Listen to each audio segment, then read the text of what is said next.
Greetings, everyone. Today I will be discussing chapter 11 for my mass communication class, Elements of Speech.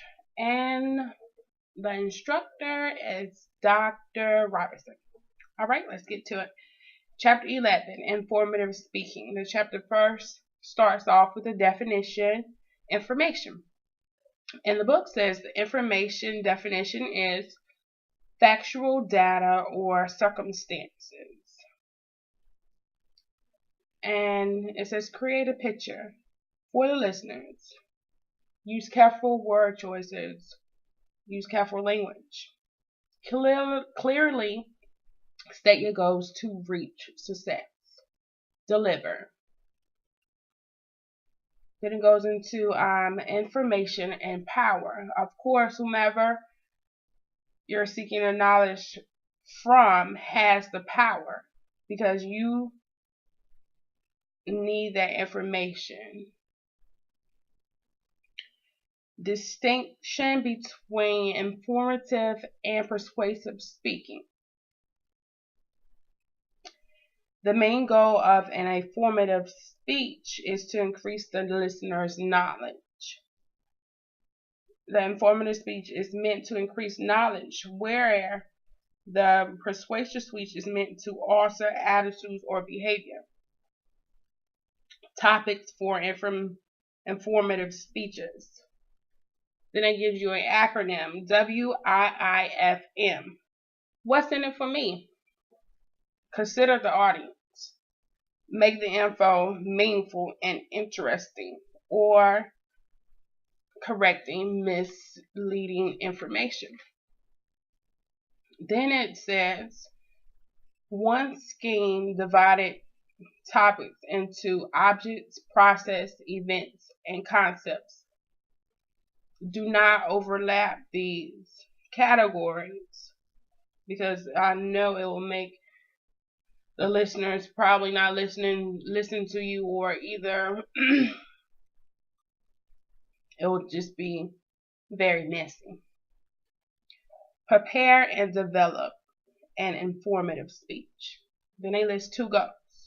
Gain the audience attention to increase their understanding, and the audience member must believe they will benefit from the info, which is true because, like, for example, if I'm listening to my biology instructor, and yes, I do need that like knowledge, and he has power because I need that class in order to pass,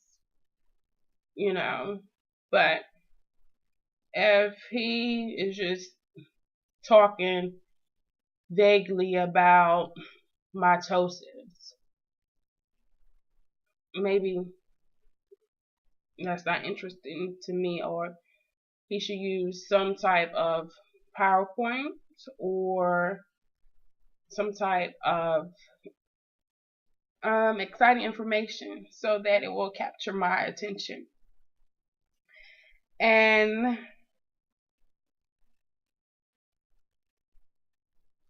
also what they would benefit from, like I said, I would benefit a good grade if I listen and if he makes the course interested.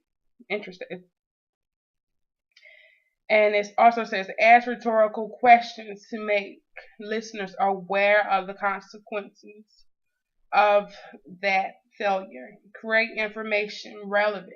Provide a fresh perspective. Provide new info. Organize your presentation. Make it easy to follow. Time sequence. Repeat.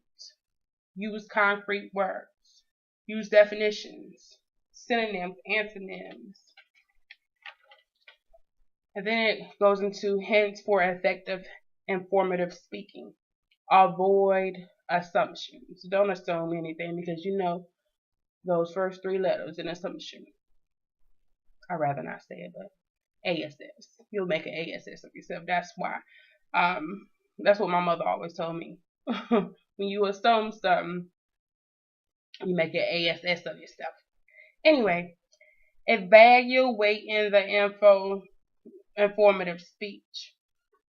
Personalize it. Use yourself as an example.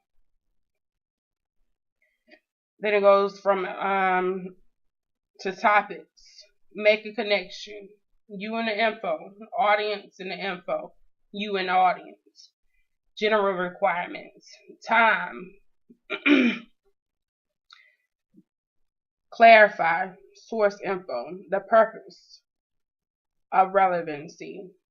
Carefully preparing. Then it goes into the audience analyst. Support material.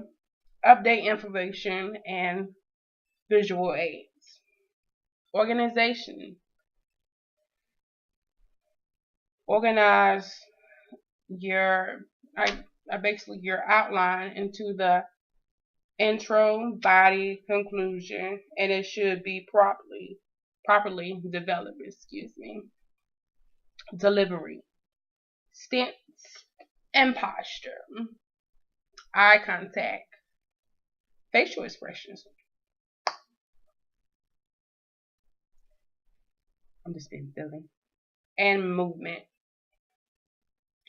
Last but not least is language choice. And it says use college level approach and analyze and evaluate. I hope I covered everything. Hope y'all have a nice morning, evening, night, whenever you're viewing this. Thank you.